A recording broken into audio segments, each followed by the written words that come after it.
আসসালামু আলাইকুম। সকল ছাত্রীদেরকে ঈদ মোবারক। ঈদের শুভেচ্ছা জানিয়ে আজকে আমি আমার ক্লাস শুরু করছি। আমি সর্বপ্রথম মহান আল্লাহ তাআলাকে অশেষ ধন্যবাদ জানাচ্ছি, কারণ তিনি এই করোনা মহামারীতেও আমাদেরকে সুস্থ সবল রেখেছেন। আমি আরও ধন্যবাদ জানাচ্ছি আমাদের অধ্যক্ষ মহোদয়, উপাধ্যক্ষ মহোদয় এবং অনলাইন ক্লাসের সাথে যুক্ত সকল শিক্ষক মণ্ডলী। আজ আমি একাদশ ও দ্বাদশ শ্রেণীর ব্যাংকিং, ফিনান্স ব্যাংকিং ও বিমা দ্বিতীয় পত্রে সপ্তম অধ্যায়ের ক্লাসটা নেব। তো পল্লবী মহিলা ডিগ্রি কলেজে আয়োজিত অনলাইন ক্লাসে সকল ছাত্রীদেরকে স্বাগতম। তো আজকে আমি একাদশ ও দ্বাদশ শ্রেণীর ক্লাসটা নেব। গত ক্লাসে আমি ব্যাংক তহবিলের কিছু পড়িয়েছিলাম। আজকে এই ব্যাংক তহবিল ও তার ব্যবহারের এই সপ্তম অধ্যায়ে ব্যাংক ঋণ সম্পর্কে আলোচনা করব। এই ব্যাংক ঋণ সম্পর্কে আলোচনা করতে গেলে প্রথমে আমাকে জানতে হবে ব্যাংক ঋণ কাকে বলে। তাহলে আমরা প্রথমে জানি ব্যাংক ঋণ কাকে বলে। সাধারণ অর্থে ব্যাংক ঋণ বলতে আমরা বুঝি যে ব্যাংক গ্রাহকদের যে ধার বা ঋণ প্রদান করে থাকে তাকেই ব্যাংক ঋণ বলে। কিন্তু বর্তমানে এই ব্যাংক ঋণের সংজ্ঞাটা আরও ব্যাপক হারে বৃদ্ধি পেয়েছে, কারণ ব্যাংক শুধু ঋণ প্রদানই করে না, অন্যান্য সেবা প্রদানের মাধ্যমে বা অন্যান্য সুনাম প্রভৃতি সেবাদানের মাধ্যমে ব্যাংক উপার্জন করে থাকে। তাহলে আমরা ব্যাপকভাবে বলতে পারি ব্যাংক ঋণ বলতে আমরা নগদ প্রদত্ত, গ্রাহককে নগদ প্রদত্ত ঋণ, তার ব্যবসায়ী সুনাম, সেবা প্রভৃতি ধারের বিনিময়ে গ্রাহকদের যে সুযোগ সুবিধা দিয়ে ব্যাংক যে আয় করে থাকে এই তাকেই ব্যাংক ঋণ বলে। অর্থাৎ আমরা এই ব্যাংক ঋণের সংজ্ঞাটা ভাগ করলে তিনটা বিষয় পাওয়া যায়। 1, 2, 3। 1 নম্বর আছে নগদ অর্থ প্রদত্ত ঋণ বা অগ্রিম। 2, দলিলের মাধ্যমে প্রদত্ত ঋণ। 3, দলিলপত্র ক্রয়ের মাধ্যমে প্রদত্ত ঋণ। তাহলে প্রথমে আমরা দেখি নগদ অর্থ প্রদত্ত ঋণ বা অগ্রিমটা কি। সাধারণত ব্যাংক যে ঋণটা গ্রাহকদের দিয়ে থাকে তাদের এই ঋণটাকেই বলা হয় নগদ অর্থে প্রদত্ত ঋণ, বা এই ঋণকে অগ্রিমও বলা চলে, কারণ এই ঋণটা সরাসরি গ্রাহকের ব্যাংক হিসাবে স্থানান্তর করা হয় বিধায় এই ঋণকেই নগদ অর্থে প্রদত্ত ঋণ বা অগ্রিম ঋণ বলা হয়। তাহলে আমরা 1 নম্বর পয়েন্টটা খুব ভালো মতো বুঝলাম। এখন 2 নম্বর পয়েন্ট, দলিলের মাধ্যমে প্রদত্ত ঋণ। দলিল বর্তমানে ব্যবসা বাণিজ্য সম্পূর্ণই আমাদের ধারে চলে থাকে, অর্থাৎ ব্যাংক তার গ্যারান্টি পত্রের মাধ্যমে যে ঋণ বা যে ঋণটা আমাদেরকে বা গ্রাহকদেরকে প্রদত্ত হয় সেই ঋণটাকে বলা হয় দলিলের মাধ্যমে প্রদত্ত ঋণ।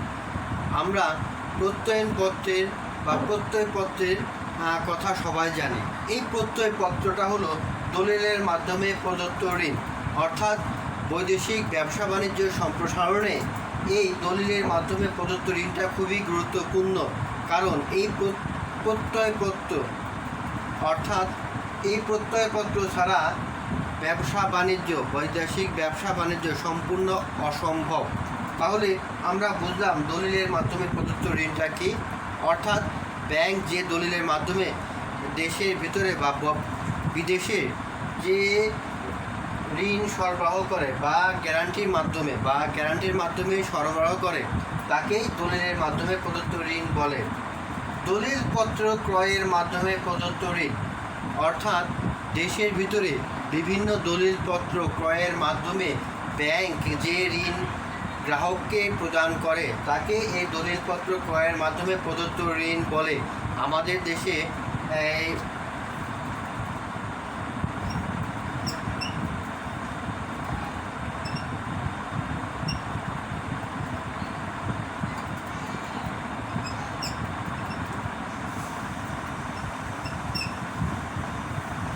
এই দলিলপত্র ক্রয়ের মাধ্যমে সাধারণত বিনিময় বিল ও হুন্ডির এই ঋণ প্রদান করে থাকে। বিনিময় বিল বাট্টাকরণ করে থাকে, হুন্ডি ও বাট্টাকরণের মাধ্যমে ব্যাংক এই ঋণপত্র প্রদান করে থাকে। তাহলে আমরা অতি সহজে এই ব্যাংক ঋণ সম্পর্কে জানলাম। অর্থাৎ ব্যাংক ঋণকে আমরা বিশ্লেষণ করলে 3টা পয়েন্ট পাই। 1, নগদ অর্থ প্রদত্ত ঋণ বা অগ্রিম। 2, দলিলের মাধ্যমে প্রদত্ত ঋণ। 3, দলিলপত্র ক্রয়ের মাধ্যমে প্রদত্ত ঋণ। তাহলে আমার ছাত্রীবৃন্দ, তোমরা সকলেই খুব সহজেই সুন্দরভাবে বুঝতে পেরেছো যে ব্যাংক ঋণটা কাকে বলে। তোমাদের এই বোর্ড পরীক্ষায় ব্যাংক ঋণ কি, এটা কিন্তু খুবই গুরুত্বপূর্ণ 1 মার্কের একটা কোশ্চেন, অথবা 2 মার্কেরও কোশ্চেন এই ব্যাংক ঋণে আসে। তোমরা বোর্ডের কোশ্চেনে দেখলে এই কোশ্চেনটা অবশ্যই পাবা বিভিন্ন বোর্ডে। তাহলে আমরা ব্যাংক ঋণ সম্পর্কে জানলাম। এরপরে আমরা জানব ব্যাংক ঋণের গুরুত্ব।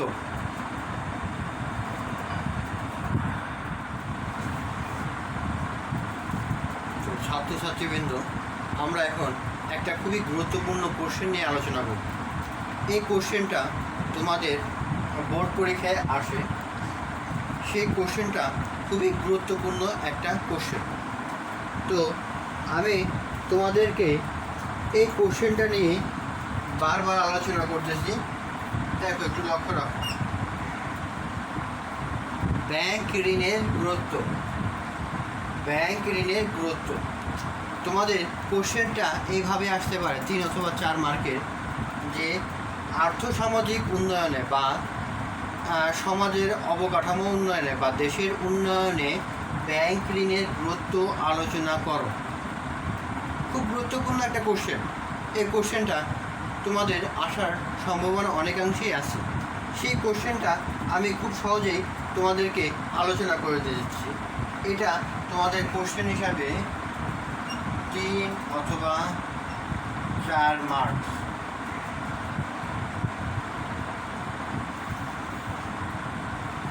বোর্ড পরীক্ষায় অবশ্যই আসবে। তো তোমরা প্রথমে দেখো ব্যাংক ঋণের গুরুত্ব যে পয়েন্টগুলো আছে আমি একবার বলে দিচ্ছি, তারপরে আমি সেটা তোমাদেরকে আলোচনা করে বোঝাবো। 1, ধারে ব্যবসা পরিচালনা। 2, আন্তর্জাতিক বাণিজ্যের প্রসার। 3, শিল্পের প্রসার। 4, কৃষি উন্নয়ন। 5, গ্রাহকের ক্রয় ক্ষমতা বৃদ্ধি। 6, নগদ অর্থের বিকল্প। 7, ভ্রমণ সহায়ক। 8, সম্পদের পরিপূর্ণ ব্যবহার। 9, জীবনযাত্রার মান উন্নয়ন। 10, কর্মসংস্থান সৃষ্টি। 11, ক্ষুদ্র ও কুটির শিল্পের সম্প্রসারণ। 12, প্রাকৃতিক সম্পদের সঠিক ব্যবহার। তোমাদেরকে বোঝার সুবিধার্থে আমি বিস্তারিতভাবে আলোচনা করছি। 1, ধারে ব্যবসা পরিচালনা। বর্তমান ব্যবসা প্রায় 90 বা 80% ব্যবসায় ধারে হয়ে থাকে। তাহলে ব্যাংক কিভাবে ধারে ব্যবসা পরিচালনাতে সাহায্য করে? ব্যাংক সাহায্য করে তার সুনাম ব্যবহারের মাধ্যমে। ব্যাংক তার সুনাম ব্যবহার করতে দেয় ব্যবসায়ীদের, ফলে ব্যবসায়ীরা সহজেই অন্যান্য মানুষের কাছ থেকে ধারে পণ্য ক্রয় করতে পারে। তাহলে আমরা দেখলাম ধারে ব্যবসা পরিচালনা বর্তমানে খুবই গুরুত্বপূর্ণ একটা বিষয়। আমি আমার কাছে বা ব্যবসায়ীর কাছে বা কোম্পানির কাছে এরা প্রায় সময় ধারে ব্যবসা করে থাকে। ব্যাংক যদি এদেরকে কোনো প্রকার সুনাম ব্যবহার করতে না দেয়, তাহলে এই ব্যবসা প্রতিষ্ঠান কোথাও থেকে ঋণ পাবে না। এই ব্যাংকের এই সুনাম ব্যবহারের মাধ্যমে বা গ্যারান্টির মাধ্যমে ব্যবসায়ীরা সহজেই অন্যান্য তৃতীয় পক্ষের কাছে থেকে সহজেই এই ঋণ গ্রহণ করতে পারে। আন্তর্জাতিক বাণিজ্যের প্রসার। ব্যাংক আন্তর্জাতিক বাণিজ্যের ব্যাপকভাবে ভূমিকা রাখে। প্রত্যেকটা দেশে আন্তর্জাতিক বাণিজ্য সংগঠিত হয় ব্যাংকের মাধ্যমে। আমরা ব্যাংকের প্রত্যয়পত্র বা প্রত্যয়নপত্র সম্পর্কে বিস্তারিত আমরা আগের ক্লাসেও পড়েছি। এই প্রত্যয়নপত্র ইস্যু করে কে? ব্যাংক। সাপোজ বাংলাদেশ থেকে চায়না থেকে কিছু পণ্য বা গার্মেন্টস যন্ত্রপাতি আমদানি করতে হবে, তো তখন এই চায়নার মালিক ব্যাংকের গ্যারান্টি পাওয়া মাত্রই সে তার প্রোডাক্ট জাহাজে পাঠিয়ে দিবে। তার মানে এই আন্তর্জাতিক ব্যবসা বাণিজ্য সম্প্রসারণে এই ব্যাংকের প্রদত্ত ঋণ বা প্রত্যয়নপত্র এটা খুবই গুরুত্বপূর্ণ একটা ভূমিকা পালন করছে। শিল্পের উন্নয়ন বা শিল্পের প্রসার। দেশের ব্যবসা বাণিজ্যে সম্প্রসারণে ব্যাংক বা শিল্প বাণিজ্য সম্প্রসারণে এই ব্যাংক ঋণের গুরুত্ব অপরিসীম। এই শিল্প উদ্যোক্তাদের ব্যাংক ঋণ প্রদান করে। শিল্প উদ্যোক্তারা শিল্প খাতে বিনিয়োগের মাধ্যমে দেশের অর্থনৈতিক উন্নয়নে ব্যাপক ভূমিকা পালন করে। কৃষি উন্নয়ন। আমাদের দেশ কৃষি প্রধান দেশ। এই কৃষি উন্নয়নে ব্যাংক ঋণের গুরুত্ব অপরিসীম।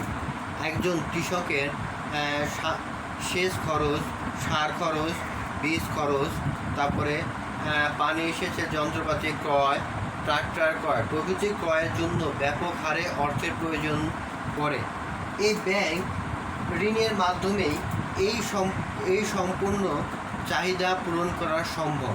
তাহলে দেশের অর্থনৈতিক উন্নয়নে, কৃষি উন্নয়নে ব্যাংক ঋণের গুরুত্ব অপরিসীম।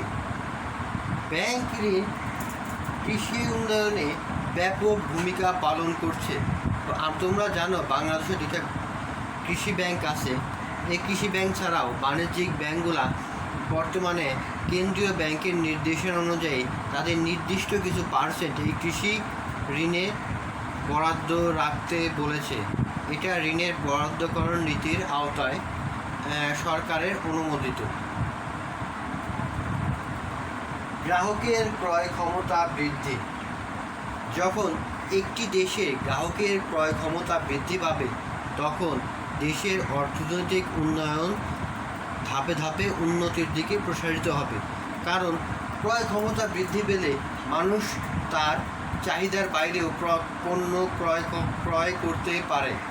যেমন আমার বাসায় যদি 20 ইঞ্চি রঙিন টেলিভিশন থাকে, আমার কাছে টাকা থাকলে আমি চাইলেও ব্যাংক ঋণ ব্যবহার করে সেটা 28 ইঞ্চি ক্রয় করতে পারি, আরও ভালো কোয়ালিটির ক্রয় করতে পারি। তাহলে এই যে কোয়ালিটি বা আমি অন্যান্য যে টেলিভিশন ক্রয় করলাম, এতে দেশের অর্থনৈতিক গতিশীলতা বৃদ্ধি পায়। আর দেশের অর্থনৈতিক গতিশীলতা বৃদ্ধি পাওয়া মানে দেশের অর্থনৈতিক উন্নয়ন সম্প্রসারিত হওয়া।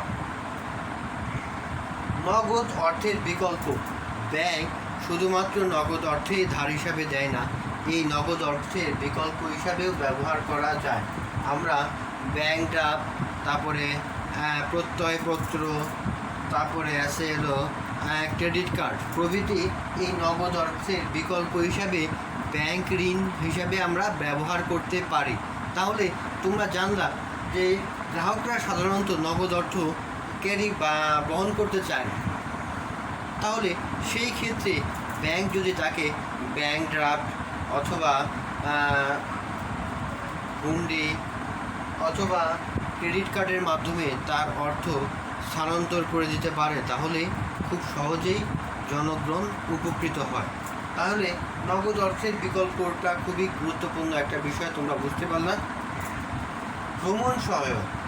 মানুষ সাধারণত ভ্রমণ পেয়ে আসে, যে আমি দেশ বা দেশের ভিতর বা দেশের বাইরেও ভ্রমণ করতে আগ্রহী, তাহলে আমাকে যদি ভ্রমণ চেক, ভ্রমণ প্রত্যয়পত্র ব্যাংক সরবরাহ করে, তাহলে আমি অথবা ক্রেডিট কার্ড সরবরাহ করলো, বর্তমানে যে ইন্টারন্যাশনাল ক্রেডিট কার্ড আছে মাস্টার কার্ড, সেটাও ব্যবহার করা যায়। এগুলো ব্যবহারের মাধ্যমে আমি সহজে যে কোনো দেশে ভ্রমণে গিয়ে আমার প্রয়োজনীয় কেনাকাটা করতে পারবো, তারপরে হলো হোটেল বিল দিতে পারবো, যাতায়াত খরচ দিতে পারবো। তার মানে কি, খুব সহজেই এই ব্যাংক ঋণের মাধ্যমে আমি আমার ভ্রমণের সমস্ত কাজ সম্পাদন করতে পারছি। তারপর আছে সম্পদের পরিপূর্ণ ব্যবহার। দেশের অভ্যন্তরিক সম্পদ যেগুলো আহরিত হচ্ছে বিভিন্ন পণ্য বা সেবা, তা সম্পূর্ণরূপে মানুষের দোরগোড়ায় পৌঁছানোর জন্য ব্যাংক ঋণের গুরুত্ব অপরিসীম। কারণ দেশের উৎপাদিত পণ্য এক স্থান থেকে অন্য স্থানে স্থানান্তরের জন্য যে অর্থের প্রয়োজন ঘটে, তা ব্যাংক ঋণের মাধ্যমেই সহজেই পাওয়া যায়। তাহলে জীবনযাত্রার মান, সম্পদের পরিপূর্ণ ব্যবহার সঠিকভাবে করার জন্য ব্যাংক ঋণের গুরুত্ব অপরিসীম। জীবনযাত্রার মান উন্নয়ন, অর্থাৎ ব্যাংক ঋণের ফলে দেশের জীবনযাত্রা বা জনগণের মান উন্নয়ন সংগঠিত হয়। কারণ যে দেশে যত ব্যাংক ঋণের সঠিক ব্যবহার হবে, ওই দেশের জনগণের জীবনযাত্রার মান ব্যাপক হারে উন্নয়ন সম্ভব। জনগণের জীবনযাত্রার মান উন্নয়নের সাথে সাথে দেশের উন্নয়নের একটা যোগসূত্র পাওয়া যায়। তাহলে ব্যাংক ঋণে জীবনযাত্রার মান উন্নয়ন করে, সহজে বুঝতে পারলাম। কর্মসংস্থান সৃষ্টি, ব্যাংক ঋণের ফলে কর্মসংস্থান ব্যাপকভাবে সৃষ্টি হয়। সাপোজ কোনো কারখানায় যদি ঋণ করা হয়, তাহলে সেখানে ব্যাপক শ্রমিক কাজ করতে পারে। একটা গার্মেন্টস শিল্পে বিনিয়োগ করা হলে ব্যাংক ঋণের মাধ্যমে সেখানেও হাজার হাজার শ্রমিক কাজ করতে পারে। অথবা আত্মকর্মসংস্থান ব্যাংক তাদের বেকার যুবক যুবতীদের জন্য ব্যাংক ঋণের ব্যবস্থার মাধ্যমে এই কর্মসংস্থানের মাধ্যমে সহজেই এই বেকার যুবক যুবতীদের কর্মসংস্থান সৃষ্টি করতে পারে। তাহলে এই সব ক্ষেত্রে কর্মসংস্থান সৃষ্টিতে ব্যাংক ঋণের গুরুত্ব অপরিসীম। ক্ষুদ্র ও কুটির শিল্পের সম্প্রসারণ, দেশের ক্ষুদ্র ও কুটির শিল্পের সম্প্রসারণের ক্ষেত্রে ব্যাংক ঋণের গুরুত্ব অপরিসীম। কারণ ব্যাংক ক্ষুদ্র ঋণের মাধ্যমে বা ক্ষুদ্র বা স্বল্পমেয়াদী ঋণের মাধ্যমে এই প্রান্তিক যে ক্ষুদ্র ও কুটির শিল্পের উদ্যোক্তা আছে তাদেরকে ঋণ প্রদান করতেছে। ফলে কি হচ্ছে, দেশের অর্থনৈতিক উন্নয়নে ব্যাপক ভূমিকা রাখছে। প্রাকৃতিক সম্পদের সঠিক ব্যবহার। প্রাকৃতিক সম্পদ বলতে আমরা কি বুঝি? প্রকৃতি থেকে আহরিত, অর্থাৎ তেল, গ্যাস, তারপর আছে চুনাপাথর, কয়লা প্রভৃতি আমাদের প্রাকৃতিক সম্পদ। এই প্রাকৃতিক সম্পদ উত্তোলন এবং ব্যবহার উপযোগী করার জন্য ব্যাপক বিশাল অঙ্কের অর্থের প্রয়োজন হয়। এই অর্থ সম্পূর্ণ ব্যাংক তাদেরকে ঋণ দানের মাধ্যমে আমাদেরকে এই আর্থিক উন্নয়নে, সম্প্রসারণে বা দেশের অর্থনৈতিক উন্নয়নে বা দেশের এই প্রাকৃতিক সম্পদের সুষ্ঠু বন্টনের মাধ্যমে দেশের উন্নয়নে প্রত্যক্ষ এবং পরোক্ষভাবে ব্যাপকভাবে ভূমিকা পালন করতেছে এই ব্যাংক ঋণ। তাহলে আমরা সহজেই বুঝতে পারলাম ব্যাংক ঋণের গুরুত্বটা কী। প্রিয় শিক্ষার্থীবৃন্দ, তোমাদের কাছে এই কোশ্চেন আসতে পারে, দেশের অর্থনৈতিক উন্নয়নে ব্যাংক ঋণের ভূমিকা, গুরুত্ব, তাৎপর্য সব একই। তাহলে তোমরা অতি সহজেই এই কোশ্চেনগুলো খুব সহজেই বুঝতে পারলাম। তো আমার ছাত্রীবৃন্দ, তোমরা যারা এই কোশ্চেনটা পড়বা তারা একটু ভালো করে পড়বা, কারণ এখান থেকে 3 এবং 4 মার্কসের কোশ্চেন তোমাদেরকে অবশ্যই আসবে। তো আমি পরবর্তীতে তোমাদেরকে পড়াবো ব্যাংক ঋণের যে শ্রেণীবিভাগটা আছে সেগুলো আমি দেখাই দিচ্ছি।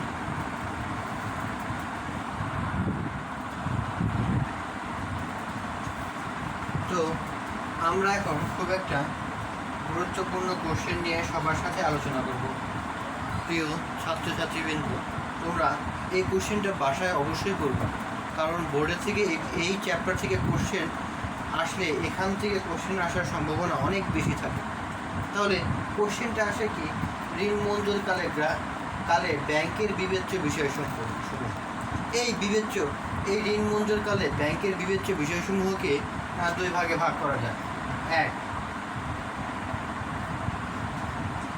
কোম্পানির বিবেচনা। দুই, গ্রাহকের বিবেচনা। অর্থাৎ কোম্পানির ক্ষেত্রে ব্যাংক কী কী বিবেচনা করবে এবং গ্রাহকের ক্ষেত্রে কী কী বিবেচনা করবে। অর্থাৎ ব্যাংক যখন ঋণ প্রদান করবে তখন দুই রকম গ্রাহককে ঋণ প্রদান করবে, এক সাধারণ গ্রাহক, দুই কোম্পানি। এই দুই প্রকার ঋণটাই সবসময় বেশি দেওয়া হয়।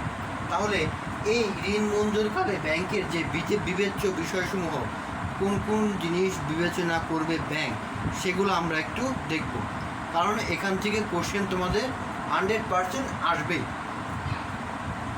দেখো, এক, কোম্পানির বিবেচনায় আছে তারল্য, নিরাপত্তা, লাভজনক, বৈচিত্র্যতা, মেয়াদ, মিশ্রণ, জামানত। এখানে জামানতকে দুই ভাগে ভাগ করা যায়। এক, অব্যক্তিক জামানত। দুই, ব্যক্তিক জামানত।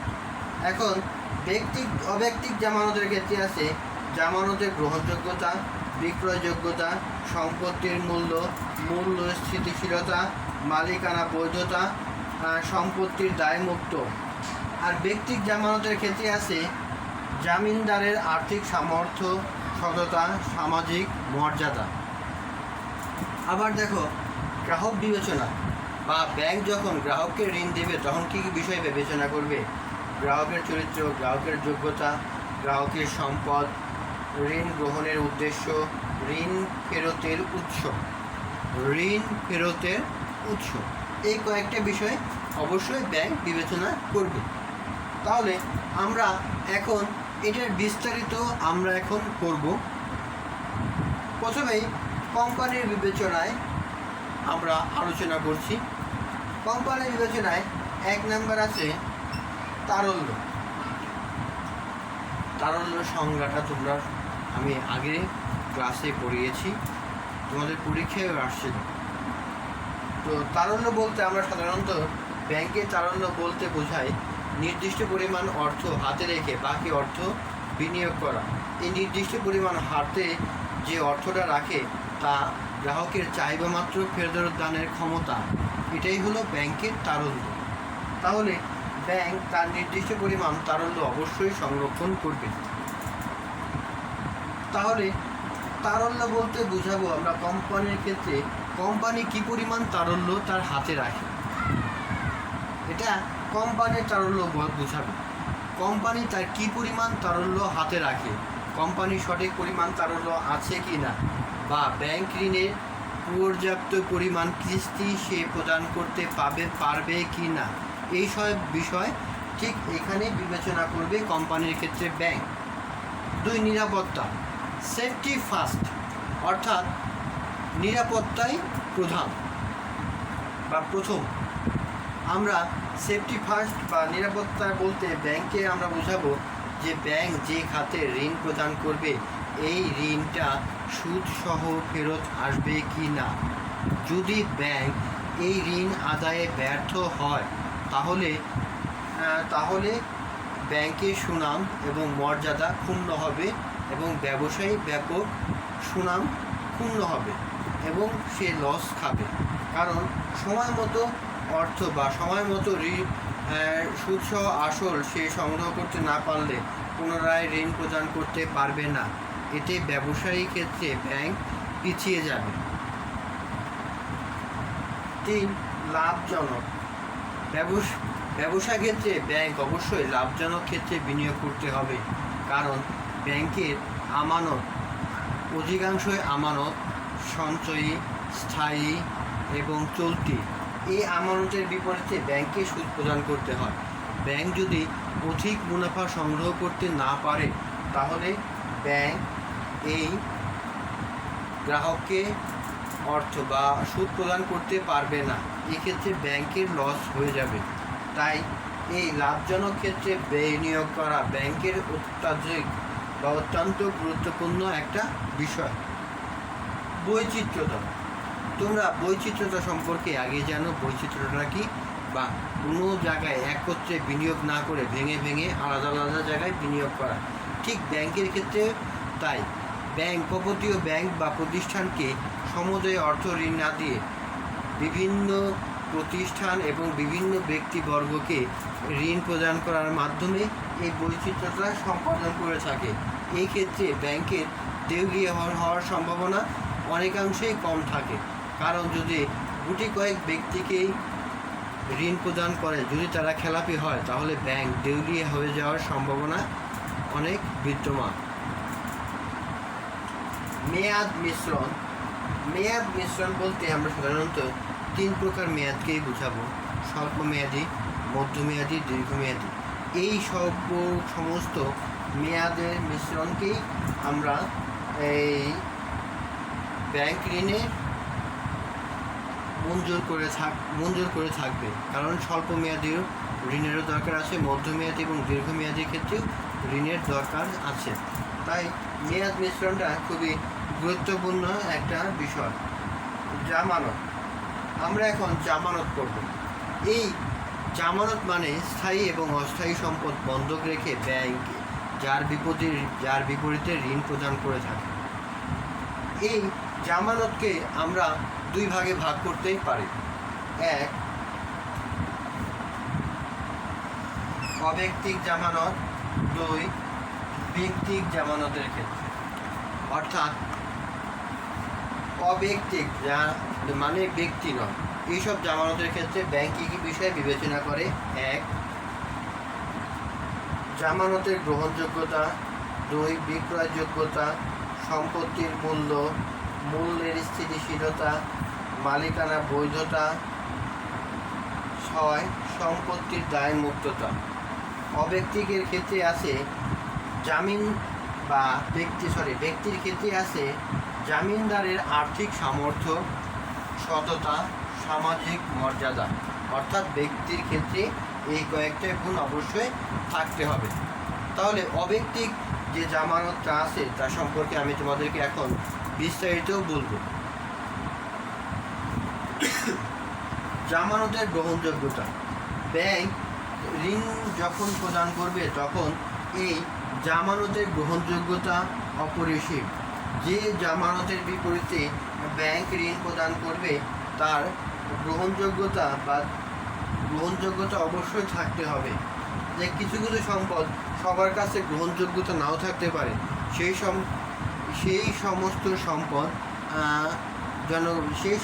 সম্পদ ব্যাংক জামানত হিসেবে রাখাই উত্তম, যাতে যে সমস্ত সম্পদ সবার কাছে গ্রহণযোগ্য, যেমন ভূমি, দালান কোঠা, আসবাবপত্র প্রভৃতি বন্ধক রেখে প্রভৃতি জামানত রেখে এই ঋণ গ্রহণ বা এই ঋণ প্রদান করতে পারে ব্যাংক চাইলে। বিক্রয়যোগ্যতা তার মানে কি? যে সমস্ত জামানত বন্ধক রাখা হবে, যদি ওই ব্যক্তি যদি ঋণ প্রদানে অসমর্থ হয়, তবে এই জামানত এগুলা বিক্রয় করে বা সম্পত্তি বিক্রয় করে তার অর্থ ফেরত পেতে পারে। সম্পত্তির মূল্য, অবশ্যই ঋণ গ্রহণের মূল্য থেকে সম্পত্তির মূল্য অবশ্যই বেশি হতে হবে। যদি আমার ঋণ গ্রহণের মূল্য বেশি হয় এবং সম্পত্তির মূল্য কম হয়, তাহলে দেখা যাবে ওই ব্যক্তি যদি কখনো দেউলিয়া হয়ে যায়, তার মানে ব্যাংক এই ক্ষেত্রে লস খাবে। তার মানে এই সম্পত্তির মূল্যটা অবশ্যই বেশি হবে। মূল্য স্থিতিশীলতা বলতে বোঝায় যে দাম যেন ওঠানামা না করে। যদি কিছু কিছু ক্ষেত্র যদি স্থায়ী সম্পত্তির দাম ওঠানামা করে, তাহলে ব্যাংক সেই ক্ষেত্রে ব্যাপক লসের সম্মুখীন হবে। মালিকানা বৈধতা, ব্যাংকের যে সম্পত্তি বন্ধক রাখবে তার মালিকানা বৈধ থাকতে হবে। অবৈধ কোনো সম্পদ বা অন্য কারো নামে কোনো সম্পদ ব্যাংক জামানত রাখবে না বা এক্ষেত্রে ঋণ প্রদান করবে না।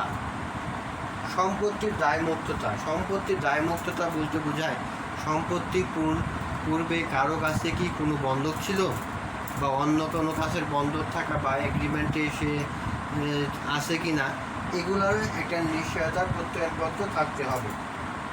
তাহলে আমরা এই ব্যক্তিক জামানতের ক্ষেত্রে জামানতের গ্রহণযোগ্যতা, বিক্রয়যোগ্যতা, সম্পত্তির মূল্য, মূল্যের স্থিতিশীলতা, মালিকানার বৈধতা, সম্পত্তির দায়মুক্ততা এই সম্পর্কে বিস্তারিত আমরা এখন জানলাম।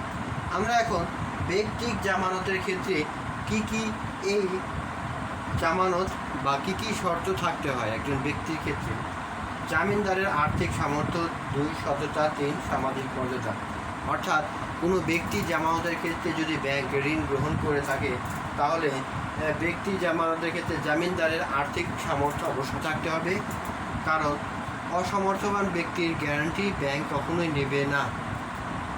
সততা, ওই লোককে অবশ্যই সততা থাকতে হবে। সততা না হলে বা সৎ না থাকলে সে এই ক্ষেত্রে সে এটার মানে গ্যারান্টি হতে পারে না। অসৎ ব্যক্তি কখনো ব্যাংক লোনের গ্যারান্টার হতে পারে না। সামাজিক মর্যাদা, অবশ্যই ওই ব্যক্তিকে সামাজিক মর্যাদা থাকতে হবে। বা সামাজিক মর্যাদা না থাকলে ব্যাংক অবশ্যই কখনো কোনো ক্ষেত্রে এই লোন প্রদান করবে না। তাহলে আমরা খুব সহজেই এগুলা বুঝলাম। এখন আছে গ্রাহক বিবেচনা। এটা খুবই গুরুত্বপূর্ণ যে গ্রাহক বিবেচনায় ব্যাংকের বিবেচ্য বিষয়সমূহ আলোচনা করব।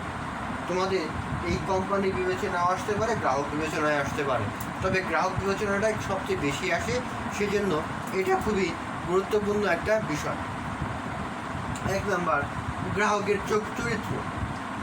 গ্রাহকের অবশ্যই চরিত্র ভালো হতে হবে, কারণ গ্রাহকের চরিত্র মানে এই ক্ষেত্রে ব্যাংকে ঋণ মঞ্জুরকালে গ্রাহকের চরিত্র দেখবে পূর্ববর্তী লেনদেন বা তার আর্থিক সামর্থ্য প্রভৃতি এখানে আলোচনা করা হয়। গ্রাহকের চরিত্র বলতে ব্যাংকের সাথে তার কী সম্পর্ক, তার লেনদেনের প্রকৃতি, তার লেনদেনের ধরন, তার পূর্বের ঋণের রেকর্ড প্রভৃতি এখানে আলোচনা করা হয়।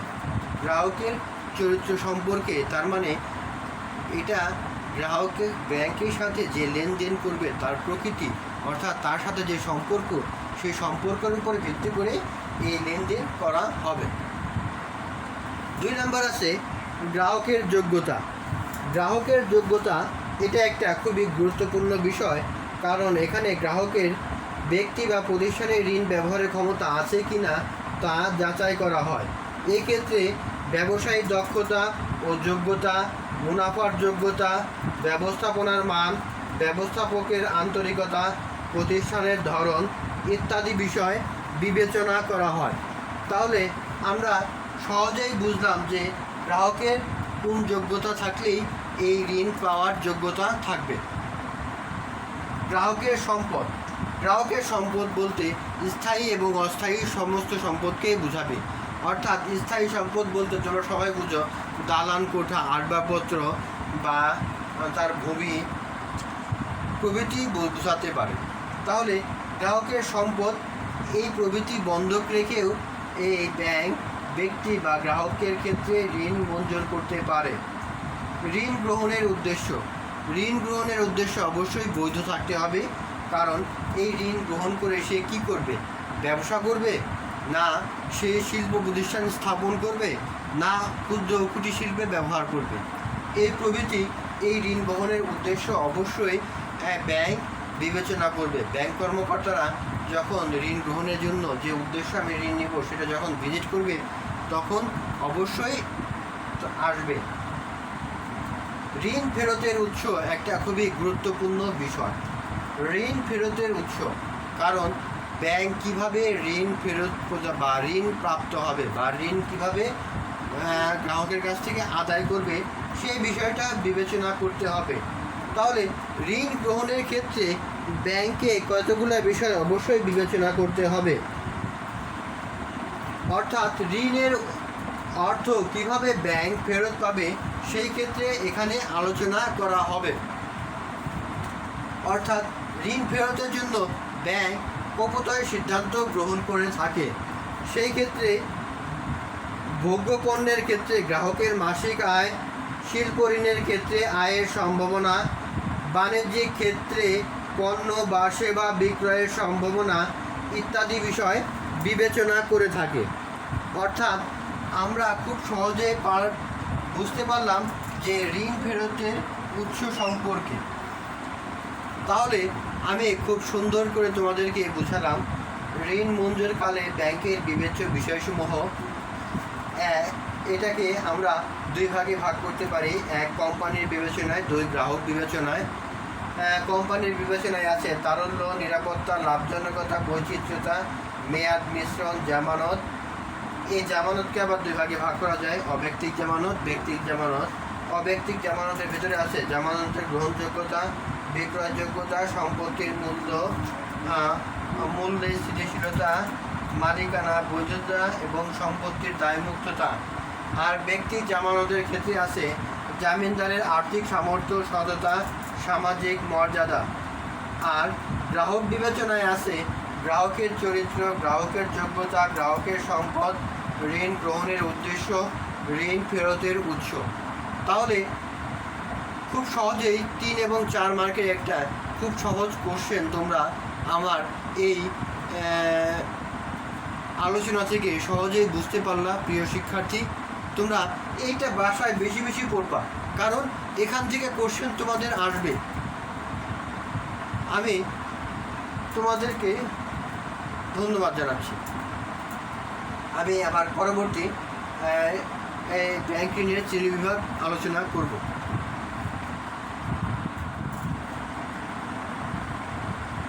প্রিয় শিক্ষার্থীবৃন্দ, আমি এখন তোমাদেরকে দেখাবো ব্যাংক তহবিলে আমানত হিসাব গুরুত্বপূর্ণ কেন। এই কোশ্চেনটা তোমাদেরকে 2 মার্কের জন্য থাকে।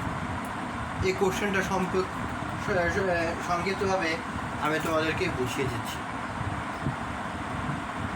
ব্যাংক তহবিলের ক্ষেত্রে আমানত হিসাবটা অত্যন্ত গুরুত্বপূর্ণ, কারণ তোমরা অবশ্যই জানো যে একটা ব্যাংক গঠন করতে হলে তার পরিশোধিত মূলধন থাকে 400 কোটি টাকা।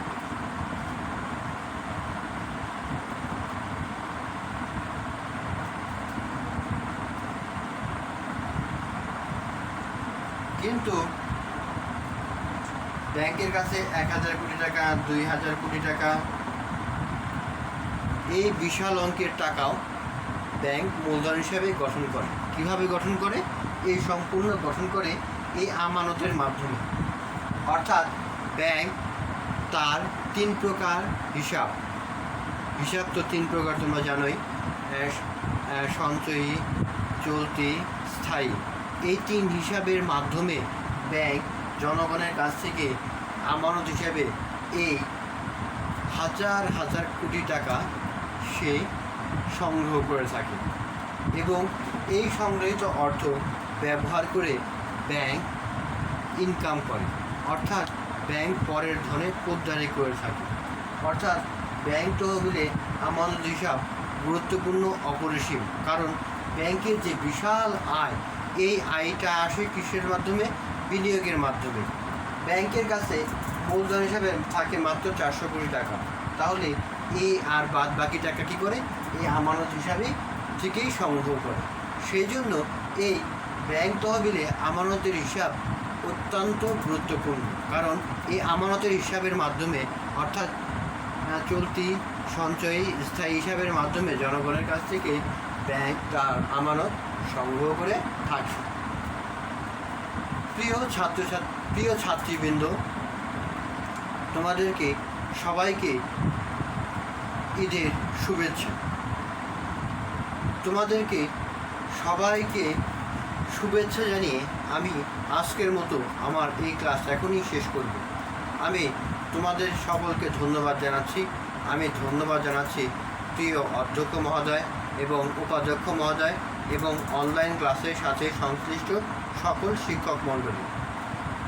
আমার পরবর্তী ক্লাসে আমি এই বাদবাকি যে অধ্যায়গুলো আছে সেই অধ্যায়গুলো পরবর্তী ক্লাসে আমি আলোচনা করব।